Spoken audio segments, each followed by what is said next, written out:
Alright guys, so welcome here to looking at why I think the four empires um, end with Greece and not Rome.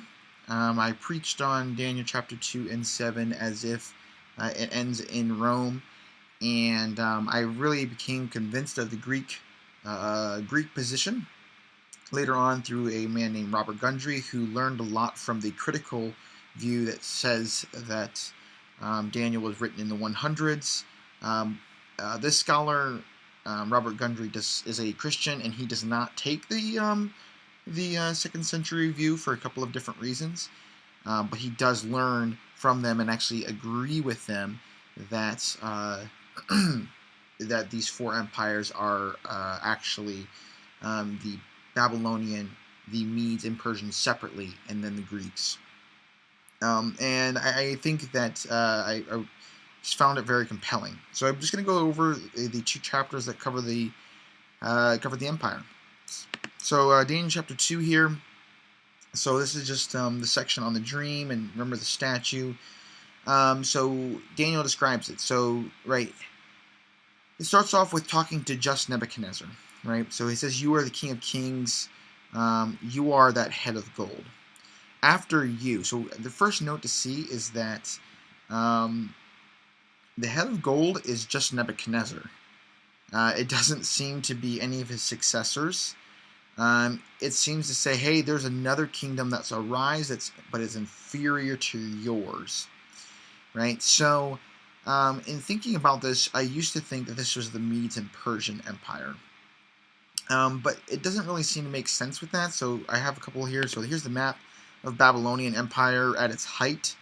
Right, so and here's another one that's a little bit more full, that includes some more stuff, right? So this is pretty big, right? Although this map does look a little distorted, but it's still fairly large, and this is strong. If you compare it to the Median Empire, it does cover a lot, but they never conquer Babylon, and this is when Babylon's at its weakest. And sure, they get pretty far into Turkey, but Babylon has all of this. Did have all of this, so the Medes weren't as strong. But after Nebuchadnezzar's death, it isn't too hard of a position to take that the Median Empire was the strongest empire after Nebuchadnezzar. So Babylon still existed, but the Median Empire was, in fact, a little bit stronger, right? Now, some people say, well, these should be discrete empires. I actually don't think so. As in, what I mean by that is, when the Babylonians lose, it should go where they don't exist, and the Medes take over. The next empire takes over. But, the Greeks existed while the Persians existed. Romans existed during the Grecian time too, so it's not entirely. There is some overlap. I just don't see. So if we look at this phrase "inferior to yours," it's hard to imagine. So this is the Perso-Median Empire. So this is the Persian Empire. It includes all of Babylon's area. It includes some of down here. It includes Egypt. It includes Greece a little bit. It includes all the way to India. It's hard to see how this would be inferior to Nebuchadnezzar, right? But if we look at chapter 2, we say one of bronze will rule the whole earth. This is pretty much all of the known world at this point. This is quite a bit, right? Several different continents, right? Going all the way to India. It seems to fit a little bit better, right? And then after that, he says, wherever they live, I'm so sorry. Let's scroll down a little bit. And then there's going to be a fourth kingdom, strong as iron, for iron breaks and smashes everything, and iron breaks things to pieces, so it will crush and break all the others. So if we look at the Greek Empire, right? So map of Alexander's conquest, he takes over all of Babylon, all that Persia and the Medes had, and then he goes even farther into India. What's key to note is that Rome never takes over the Persian Empire. Rome never makes it this way, and the Greek Alexander, never loses a battle. Uh, he actually has to return home because his soldiers say that they want to go home or they're going to rebel. So when we look at comparing the Romans and the Greeks, right, there's this, it crushes everything and breaks all the others. We can't really say that Rome smashes everything, because they lose to the Parthians, or at least they don't conquer the Parthians. The Parthians don't really beat them back either, but right, and crush and break all the others. Well, it doesn't take the Persian Empire, which that's the Parthians, right, that come later. It doesn't take all of Alexander's, and it doesn't even take all of Babylon. So how could it say that it's crushed all the others? And in terms of divided kingdom afterwards, we clearly see how the Greeks were divided into 4 different parts afterwards. So the people will be a mixture and not remain united. That seems to make more sense with that, right? So in the time of those kings, God will set up a kingdom that will never be destroyed, nor will it be left to another people. So, right, it's going to crush all the other kingdoms and bring them to an end, but itself will endure forever. So this is the meaning of the vision of the rock cut out of a mountain, not by human hands, a rock that broke the iron, bronze, the clay, and the gold to pieces. Right?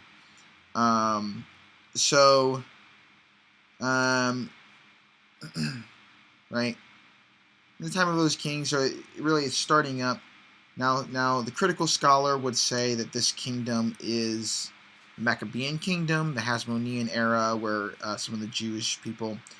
I don't think that fits for back in the dating period things.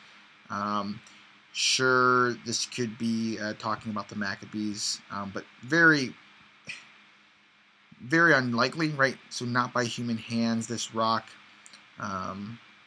That broke the iron, bronze, clay, and silver and gold to pieces, right? If this is the Maccabees never break the bronze, they never break the clay, they never break the silver and gold to pieces. Right, I think that this fits, if we're looking at it as a chiastic structure, it fits with Daniel 7, and that fits with the Son of Man that is coming, right? So if we look at this, right, so let's look at these ones. Daniel chapter 7, so he says there are 4 different beasts that came out of the sea. First was like a lion, wings of an eagle. It's clearly Babylon. Don't really need to argue too much for there. There before me was the second beast, which is like a bear. It was raised up on one of its side and had 3 ribs in its mouth between its teeth. So there's actually 3 main conquests that are actually mentioned in the Bible for the Medes. I think it was like Libya, something down in this Middle Eastern portion into the east. And so that's what even the Old Testament mentions, right? This next, this leopard has on its back 4 wings like the bird. This beast had 4 heads and was given authority to rule. I used to think that this was really strong evidence for it being the Greeks, because they split off into 4, and that's mentioned in chapter 8. But what's interesting, in chapter 8, it talks about the 4 being a weakness of the beast, a weakness of the goat when things split up into 4, whereas right now it looks like the 4 is strong. And Daniel chapter 10 talks about 4 kings of Persia that were really strong. So that probably fits better with that. This last one, so in my vision, at night I looked, and there before me was a 4th beast, terrifying and frightening, very powerful. It had large iron teeth. It crushed and devoured its victims, trampled on foot, whatever was left, right? So again, the Greeks never lost under Alexander. Romans did lose. It was different from all the former beasts, and it had 10 horns. So if we believe this to be the Romans were very much like the Greeks. But if we believe this to be the Greeks were very different than all of the Middle Eastern cultures. So that seems to fit a little bit better. And then this little horn clearly is talking about Antiochus Epiphanes. And then here's our, in my vision, sorry. So then I continued to watch. Because of the boastful words the horn was speaking, I kept looking until the beast was slain and its body destroyed and thrown into the blazing fire. The other beasts had been stripped of their authority but were allowed to live for a period of time. So, right, what does this mean? Right, so if we look at this, if we believe this to be the Greeks, the other beasts had been stripped of their authority but were allowed to live. If we think that to be the Romans, well, Greece really didn't exist anymore. So if Greece is one of the other beasts, then it doesn't make any sense. But if this is the Greeks and the other beasts have been just stripped of their authority, were allowed to live, there was a version of the Persian Empire, even into Rome, the Greek period afterwards. Babylon was never really taken back over, even though it kind of started to dwindle away. That kind of fits, right? And so here we go. Here's this person, someone like a son of man, given authority. Critical scholars and Jewish scholars are going to say that this son of man represents all of the people of the Jews because of right here it says all the kingdoms will be handed over to the holy people of the Most High. His kingdom will be an everlasting kingdom, and all the rulers will worship and obey him. Certainly possible. However, this person is given the authority, glory, and sovereign power. His dominions and everlasting dominion. His kingdom will never be destroyed. That fits actually the description of the Most High here, and doesn't exactly fit. It fits some of the holy people portion, but it also fits the kingdom. So we have someone that's both Israel and the Most High. Again, that fits best with Jesus, right? Looking at the explanation where this fourth beast will come, he's really interested in the fourth beast, and that's why most of Daniel focuses on the Greek period, right? Because everything's about the fourth beast. So it'll be different from all the other kingdoms. I've already mentioned why that's better with Greece than Rome. Devour the whole earth. Greece goes way farther than Rome does. One of the problems is understanding what these 10 horns are. But someone actually suggested that there's actually 10 different spots. So there's 4 major kingdoms after Alexander the Great dies, but there's actually 10 spots in total. 4 big ones, but there were a couple of small little city-states. And if you add those all together with the big ones, then there's 10 zones, right? And one of those kings, one of the 10, takes over the 3. So Antiochus, which takes over one of the 3 of those small city-states. Not Antiochus Epiphanes, though. And so the he here is referring to Antiochus IV. So actually, this fits even better than the Romans, because the Roman one, we have no idea. We have no idea what the 10 horns are and what it means for one of the 10 to subdue the other 3. Like, what does it mean for one of the kings of Rome to subdue 3 other kings? This is where a lot of people have to start talking about end times and thinking that there's some kind of end time thing here. I think it makes a lot more sense to say that these are the 10 different pieces, including the 4 major ones of Greece with the 6 small city-states, and then we see Antiochus, the Seleucid Empire, take over 3 of the small city-states. I think that just makes the best sense. So those are the main reasons here.